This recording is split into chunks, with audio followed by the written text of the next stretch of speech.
Na vjen keq që reagimi i Partisë Demokratike nuk i hap rrugën dialogut, por mbyll mundësinë për dialog. Qeveria kërkoi një tryezë për të diskutuar për pasbatueshmërinë e ligjit mbi nëpunësin civil dhe opozita thotë tërhiqni aktin normativ. Po nëse tërheqim aktin normativ, për çfarë do diskutojmë? Ne duam të diskutojmë për zbatueshmërinë e ligjit 152/2013.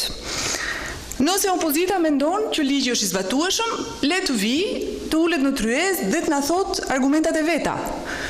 Nëse opozita mendon që ligji nuk është i zbatueshëm, por qeveria nuk duhet bëjë asgjë, le të vijë dhe të dëgjojë argumentat tona. Sigurisht, ky është dialogu. Por, nëse opozita mendon që nuk duhet merret me thelbin e çështjes, por është aty vetëm për të thënë jo, në këtë rast, na duhet t'i kujtojmë që ne kemi shumicën konsensuale me 84 vota dhe na duhet ta vëmë atë në lëvizje. Por, ne mendojmë që deri ditën e njëjtë ka ende kohë për mirëkuptim, për ballafaqim, për diskutim. Prandaj, le të dialogojmë pa kushte.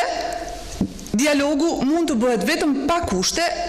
Ne nuk vëm kushte dhe kërkojmë që edhe opozita të mos vër kushte.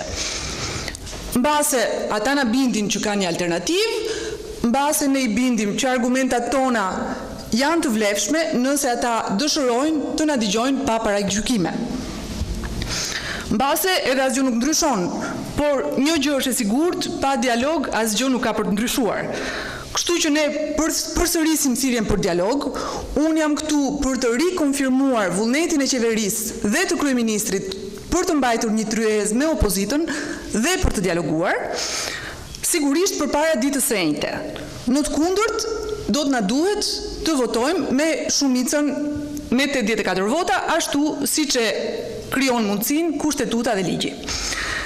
Filozofia jonë është e shpallur. Ne jemi gati të dëgjojmë, por jemi gati për të udhëhequr. Do të diskutojmë, do të dëgjojmë opozitën dhe çdo grup interesi, por do të marrim vendimet, do të udhëheqim, sepse për këtë gjë jemi votuar. Ju falenderit.